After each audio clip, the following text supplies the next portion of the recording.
Hello. Please do forgive me. I am a confused man, but I'll just get straight to the point.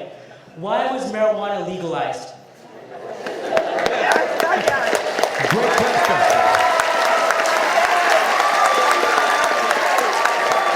Great question. And a question I actually answered to my 11-year-old last week when he came home and said, "Dad, why did you do what you just did?" The simplest answer, because the system we had up until last Wednesday didn't work. We had a prohibition on marijuana that, even though it's been in place for decades now, led Canada to being the #1 country in the OECD of 29 different countries in terms of use by underage Canadians of marijuana. Young people have access to marijuana far too easily in this country.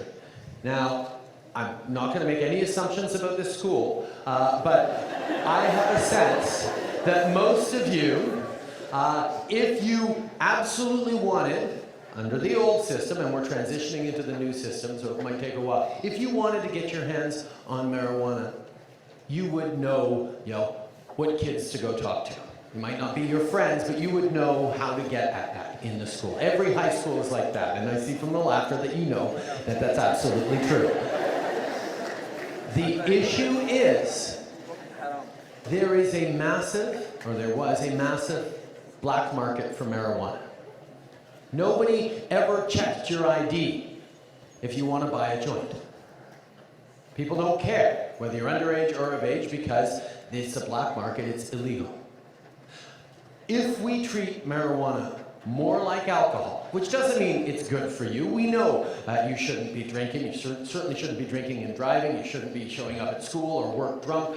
It's bad for your brain, all those things, but alcohol is legal. If we treat marijuana more like alcohol, control it, regulate it, make sure that what people are consuming, if they choose to consume it, isn't laced with terrible chemicals or pesticides or things that could be very bad for you, that it's Health Canada verified. And on top of that, that it is limited to people who actually have proof of age to show that they're of a legal age to consume. Combined with the fact that every year in Canada, criminal organizations and street gangs make about $6 billion a year off of the sale of marijuana, it just makes sense to say, let's do a better job of controlling it, of regulating it, to make it harder for kids to access. There's no black market for beer, right? I mean, there are ways that people who are underage can figure out how to get alcohol, but in many cases, it's actually harder than it used to be to get marijuana. We are legalizing it so we can better control it.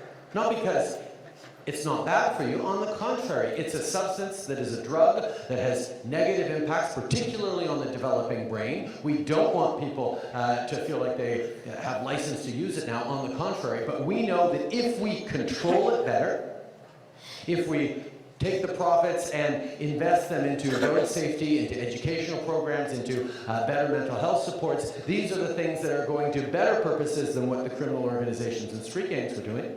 And we actually will be in a system where we'll better protect our kids, we'll better protect our communities, and we won't be criminalizing behaviors that, quite frankly, when you look at who has convictions for marijuana possession, marginalized, minority, racialized communities across this country are far more likely to have been arrested for that, and that's also another piece of the past system that was unfair. So this was a failure of public policy to have a prohibition on marijuana. And as you saw on the news, or the lines and the people buying, spending millions of dollars across this country in the past week on purchasing marijuana legally, every single dollar of that spent this past week under the old system would have gone into the pockets of criminals.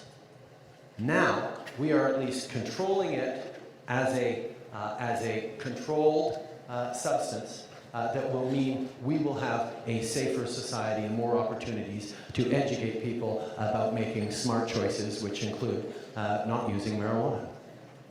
There you go. Now,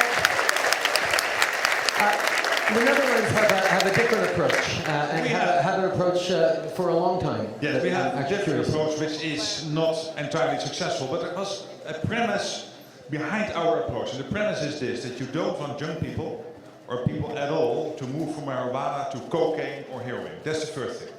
So we have in Holland these so-called coffee shops. You can buy marijuana there. It is legal to own marijuana for just one person for one use. But the problem is that these coffee shops, these so-called coffee shops, cannot get the stuff in a legal way. So we're now experimenting in 10 cities with a legalized way of getting the marijuana into the coffee shops. The problem, of course, in my country is that we have so many neighbors. The Netherlands is so much smaller. We are in population half Canada. We have a neighbor too. Yeah, you have one neighbor. You have one big neighbor.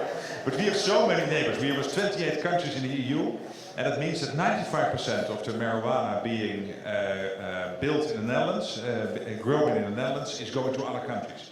So that has to be part of our policy. But the most important thing is that people don't move from marijuana into real hard drugs. The problem is still this. The marijuana you can buy today is so much stronger and bad for your health than it was when we were young. That's one of the reasons why Health Canada is now controlling and overseeing the strains and the information around it. Which is good, because at least it means that the stuff in the marijuana which is creating the effect is probably now at somewhat lower level than it would be if it is completely illegal. But still, I have friends of mine with children your age who get hooked up to marijuana, who get serious mental health problems because of this. So the best policy on drugs for yourself is no first use. And it sounds a bit conservative, but I would urge you, don't try it at all. And if you do, at least make sure that you don't move from this stuff into the hard drugs. Well, I mean, one of the things is when you're legalizing the sale of marijuana, the person who's selling you marijuana at a official place doesn't also have something else in their other pockets they'd be willing to sell you up on and further. So it actually removes this contact that many people were having with criminals who saw it as a gateway because it was the first step towards other things they might want to sell you. That's exactly what we have seen over the last 10, 20 years in the Netherlands, that young people are not moving into hard drugs that easily and that quickly because it is now separated. So. Excellent. Well, but obviously there's a lot of interest around the world in what we're doing, seeing how it works, because people have different challenges, and we're all looking to do the same thing: better protect our kids, better protect our communities, better protect public health and safety.